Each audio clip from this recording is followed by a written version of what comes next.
샬롬 샬롬. 미션TV 김영철 선교사입니다. 갈릴리 호숫가에서 35달러로 100일 동안 살기, 오늘 6번째 시간입니다. 저는 이스라엘에 갈 수 있었던 그 동기가 성경이었습니다. 저는 사복음서를 읽으면서, 마태, 마가, 누가, 요한복음을 읽으면서 예수님께서 태어나신 곳이 베들레헴이었잖아요. 예수님이 태어나신 그 베들레헴을 가보고 싶었어요.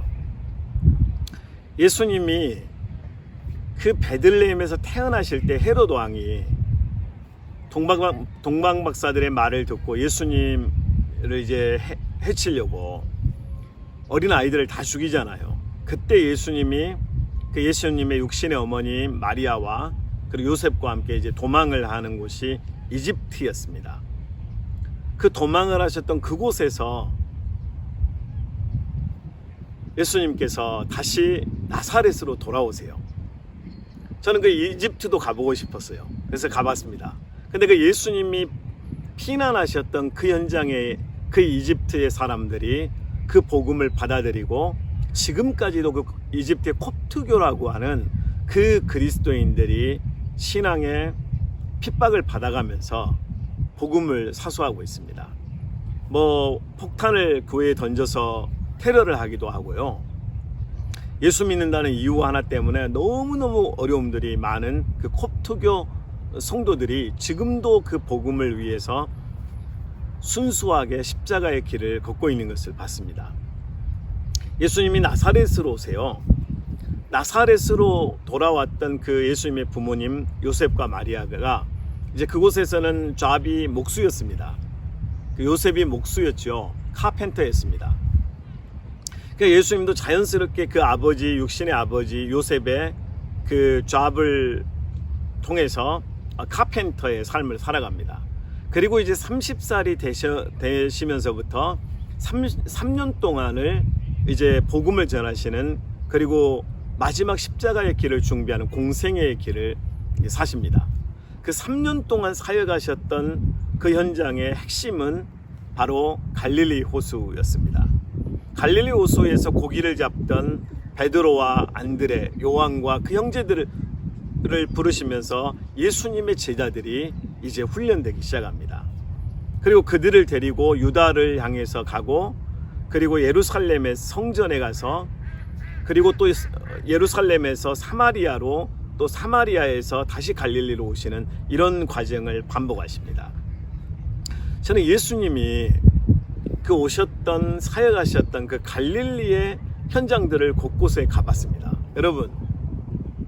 여러분이 이스라엘을 어떻게 생각하고 계십니까? 우리 성경에서 가나안, 족과 꿀이 흐르는 땅 가나안, 이런 이야기 많이 하잖아요. 실제 여러분 그 갈릴리 호숫가에 도토리 있잖아요. 우리로 말하면 도토리죠. 도토리가, 우리나라 도토리는 손가락 한 두 마디 정도 된다면 그 이스라엘 갈릴리 호숫가에서 자라고 있는 도토리의 크기는 여러분 거의 손바닥 한 요만한 도토리들이 굉장히 많습니다. 그러니까 갈릴리 호수의 그 역할, 굉장히 중요한 역할 중에 하나가 이 물을 다 공급해 줍니다. 다 공급해 줘요. 그러니까 갈릴리라고 하는 그 지역, 북이스라엘이었죠. 분단된 이후에는 그쪽이 굉장히 기름진 땅이었어요. 그러니까 여기에서 나는 농산물을 가지고 이스라엘 전체가 먹고 살 만큼 굉장히 풍요로운 땅이었습니다. 그리고 이 갈릴리라고 하는 호수에서 여러분, 이 갈릴리 호수는 진짜 은혜로워요. 제가 지난 영상에서 헬몬산에서부터 시작된 N단에서 물이 솟구치면서 형성된 물줄기가 엄청난 폭포수가 되고 엄청난 이 물줄기가 되면서 갈릴리 호숫가로 모여든다고 했잖아요. 이 갈릴리 호숫가에 모여든 이 어마어마한 물을 갈릴리 호수는 혼자 독차지하지 않습니다. 이 물을 어디로 나눠주냐면 요단강을 통해서 저기 사해까지 보냅니다. 그러면서 이 요단강에 흘러가는 물을 통해서 또 많은 이 강 근처에, 심지어 예루살렘까지 사람들이 이 물을 통해서 생존할 수 있었습니다. 그러니까 이 갈릴리 호수는 마치 여러분 그리스도의 마음 같은 호수예요. 저는 제가 묵상하다가 갈릴리 호수에서 매일 생활하면서 들었던 마음 중에 하나는, 야, 어쩜 이 갈릴리 호수는 예수님의 마음을 이렇게 담은 그릇 같다라는 생각이 들었어요. 여러분, 이 호수의 물을 담잖아요. 이렇게 이 물을 담을 수 있는 이 그릇을 생각해 보세요. 흙이잖아요. 흙을 라틴어로 휴무스라고 그래요. 그 휴무스라고 하는 단어에서 휴밀리티, 겸손이란 단어가 나왔어요. 여러분, 이 호수의 물을 담는 그릇이 바로 겸손이라는 그릇입니다. 그리고 이 갈릴리 호수는 끊임없이 이 물을 받아서 나눠줍니다. 다 나눠줘요. 나눠주는데도 메마르지 않는 거예요.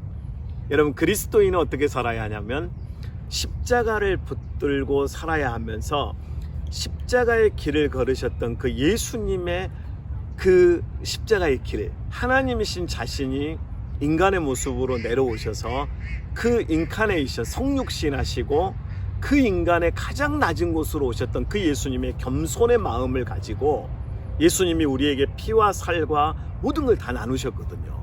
천국 복음을 나눠주셨고, 우리 그리스도인들은 어떻게 살아야 하냐면 예수님처럼 예수님이 보이셨던 그 인카네이션, 성육신적 삶을 살아야 하는 겁니다. 그래서 갈릴리 호수를 통해서 제가 묵상했던 것처럼 받은 물을 나누는 것처럼 받은 은혜를 나누고, 우리가 받은 구원과 생명의 주 예수 그리스도의 영생의 복음, 진리의 복음, 천국 갈 수 있는 유일한 길이 되시는 예수님의 복음, 유일한 생명이 되신 예수님을 우리는 나눠야 하는 것이죠. 그리고 갈릴리 호수에는 물만 있는 것이 아닙니다. 제가 여러분 그 티베리아 전통 시장에 가서 그 고기를 파는 현장을 봤거든요. 우리로 말하면 붕어 종류입니다. 그 잉어 종류들이 굉장히 많이 살아요. 민물이니까. 성경에서는 이제 갈릴리 호수, 갈릴리 바다 이렇게 말하는데요. 제가 볼 때는 호수입니다. 호수. 왜냐면 민물이고, 그리고 둘레가 50km고 길이가 21km가 동에서 서는 11km니까 호수지요. 미국에 있는 고만한 호수들 굉장히 많습니다. 근데 이스라엘 사람들이 볼 때 이 호수가 너무 크니까 이제 갈릴리 바다라고 하는데, 이 갈릴리 바다의 안에는 어마어마한 고기들이 살고 있습니다. 제가 비가 오는 날요, 갈릴리 호수가에 갔어요. 근데 여러분 깜짝 놀랐어요. 갈릴리 호수가에 비가 오는 날 고기들이 점프를 하는데요, 수백 마리, 수천 마리가 고기들이 막 뛰기 시작합니다. 그래서 여러분, 성경에 나왔던 그 예수님의 제자들이 갈릴리 호수가에서 그 어부였잖아요. 그들이 그 고기를 팔아서 생존하고 가족들이 먹고 살았습니다. 고기가 얼마나 하는지 아세요? 보통 이제 손바닥만한 고기들이 많습니다. 그리고 큰 건 여러분 한 팔뚝 정도 되는 거, 이런 고기들이 굉장히 많이 있습니다. 그러니까 이스라엘 호수가 가서 여러분 고추장하고 매운탕 거리를 가지고 와서 낚시해가지고 이 매운탕 끓여 먹어도 좋습니다. 그렇게 고기가 많아요. 여러분, 생명의 물이 있고 그 물이 있는 곳에는 어마어마한 고기들이 사는 것처럼 우리가 진짜 그리스도인의 삶을 살고 있다면, 우리가 여러분 갈릴리 호수 같은 존재라면 우리를 통해 복음이 재생산돼야 돼요. 그러니까 나만 믿고 끝나버리는 복음, 나만 믿고 천국 가버리는 그 복음에서 끝나는 게 아니고 복음을 나눠줘야 된단 말이에요. 갈릴리 호수가 요단강을 통해서 끊임없이 물을 보내고 그 주변에 갈릴리 모든 지역에 물을 보내는 것처럼 나눠줘야 돼요. 이스라엘은 비가 잘 오지 않습니다.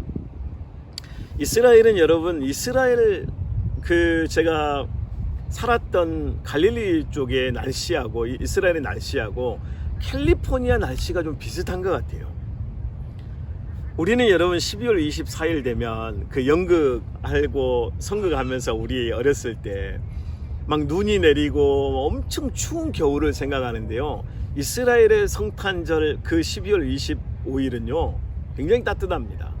그러니까 들판에 캘리포니아가 1월이 되고 12월이 돼도 온통 꽃으로 가득 차 있거든요. 이스라엘이 그렇습니다. 건조하고요. 이스라엘은 여러분 정말 제가 경험한 것 중에 하나가 하루는 이 바람이 폭풍이 불어온 거죠. 근데 여기에서 한 2m, 3m 앞에 물체를 볼 수 없을 정도로 온통 세상이 다 그 먼지로 가득 쌓여버린 겁니다. 그러니까 제가 호흡하는 순간 뭐 입으로 어마어마한 석회질 성분의 그 미세먼지가 막 쌓이는 거죠. 근데 이 미세먼지를 녹이는 여러분 음료가 하나 있습니다. 포도즙입니다. 포도즙. 포도주스란 말이에요. 포도주를 왜 이스라엘 사람들은 반드시 먹어야 하냐면 포도주를 먹음으로 체내에 쌓여있는 석회질 성분을 없애고 녹여줄 수가 있는 것입니다. 그러니까 여러분 이스라엘 사람들에게 포도주는 굉장히 중요한 음료예요. 그들의 건강을 유지할 수 있는 최고의 여러분 음료가 바로 포도주였습니다. 우리가 여러분 그 차 뒤에 그 물고기 모양으로 이렇게 익투스라는 것까지는 알잖아요. 주는 그리스도이시며 살아계신 하나님의 아들이십니다. 로마가 이제 기독교인들을 핍박할 때 그 바닷가 모래 위에다 고기 표시를 하면서 나도 그리스도인입니다 하는 것을 서로 일종의 암호처럼 주고받았잖아요. 근데 이 고기가 상징하는 게 생명이거든요. 예수 그리스도를 상징하지요. 근데 왜 고기인 줄 아세요?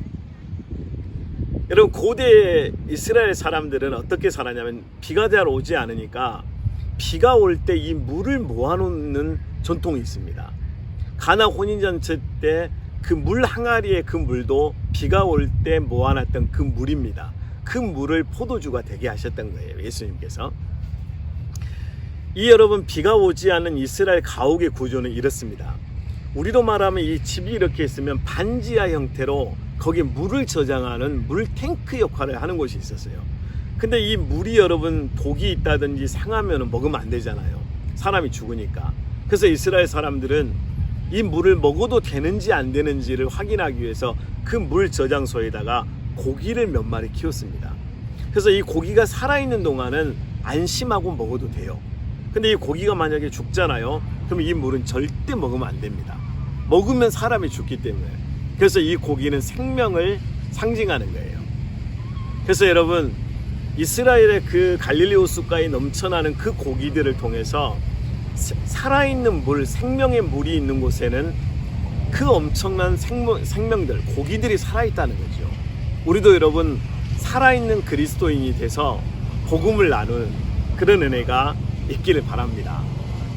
우리가 예수 안에 진짜 살아있잖아요. 스탑할 수 없어요. 멈출 수 없단 말이에요. 그러니까 복음을 들고 있는 그리스도인이 어떻게 침묵할 수 있습니까? 어떻게 중단할 수 있냐고요. 우리는 예수 그리스도의 메시지를 받아서 여러분 가야죠. 너희는 온 천하에 다니며 만민에게 복음을 전파하라. 믿고 세례를 받는 사람은 구원을 얻을 것이요 믿지 않은 사람은 정죄를 받으리라. 또 믿는 자들에게 이런 표적이 따르니 우리가 주의 이름으로 뱀을 집으며 병든 자를 치유하고 고치고 오늘 우리를 통해서 예수 그리스도의 십자가의 복음이 온 천하를 향해 퍼져나가는 거죠. 저는 갈릴리 호숫가에서 뭐 먹는 거 불편하지요. 잠자는 거 컨테이너에서 뭐 조그만한 그 쿠션 그 매트리스 하나 놓고 살았으니까 불편하지요. 뭐 옷은 여러분 제가 10만 원 가지고 세계를 돌아다닐 때 옷은 학교 바자회에서 한 2,000원짜리 옷이었습니다. 양말은 곳곳에 한 12군데 정도 구멍이 났고요. 뭐 옷은 다 헤어졌고 그런데도 세계를 보고 싶더라고요. 가고 싶더라고요. 그래서 이스라엘까지 왔던 거예요. 돈은 없었죠. 근데 가슴은 뜨거웠죠. 뭐 어떤 넉넉하게 먹을 수 있는 뭐 어떤 식량의 여유가 있어요. 그런 게 없었지만은 예수 그리스도를 믿고 나니까 가슴이 뛰고 설레이고 벅차고 그래서 도전하게 되고 꿈을 꾸면서 예수님이 말씀하신 진짜 세계를 향해서 가보고 싶더라고요. 그래서 저는 예수님과 함께 세계를 향해 도전하기를 시작했고 예수님의 이름으로 전진하기 시작했더니 지구를 25바퀴 정도 돈 것 같아요. 그러면서 세계를 마음껏 돌아다니면서 하나님이 창조하신 이 세상을 보고 경험할 수 있는 시간들을 가질 수 있었습니다. 여러분 안에 예수 그리스도의 심장이 뛰고 있다면 멈출 수 없습니다. 여러분에게 예수 그리스도의 심장이 뛰고 있다면 주저할 수 없습니다. 내가 예수 그리스도의 그 뜨거운 심장을 가지고 있다면 우리는 예수 그리스도의 복음을 전하기 위해 살고, 복음을 전하기 위해 공부하고 일터로 가고 가르치고, 그리고 누군가를 섬기고 헌신하고 봉사하면서 이 세상에 빛과 소금 같은 존재로 사는 것입니다. 여러분, 저는 갈릴리 호숫가에서 예수님과 함께 살았습니다. 예수님의 이름으로 살았습니다. 예수님을 묵상하며 살았습니다. 예수님과 함께하는 그 순간들에서는요, 늘 똑같은 게 하나 있어요. 천국에 사는 것 같은 기쁨이 끊어지지가 않습니다. 여러분도 그 은혜를 함께 누릴 수 있기를 바랍니다. 기도하겠습니다. 하나님, 은혜를 감사합니다. 하나님의 자녀로 사는 우리가 예수 그리스도의 심장을 가지고 살게 하시고, 예수 그리스도의 이름으로 살게 하시고, 예수 그리스도의 능력으로 살게 하시고, 십자가의 복음으로 세상과 싸울 수 있는 능력 있는 그리스도인들이 되게 하여 주옵소서. 예수님을 위해 사는 하나님의 자녀들을 보호하시고 지켜주시고 함께 하셔서 하나님의 자녀들이 세상에 승리하는 놀라운 은혜를 갖게 하여 주옵소서. 갈릴리 호숫가처럼 생명의 물이 넘쳐나는 것처럼 우리 안에 그리스도의 생명이 넘쳐나고 수많은 고기가 사는 것처럼 우리를 통해 복음이 전해지는 역사가 있게 하여 주옵소서. 예수님의 이름으로 기도드립니다. 아멘.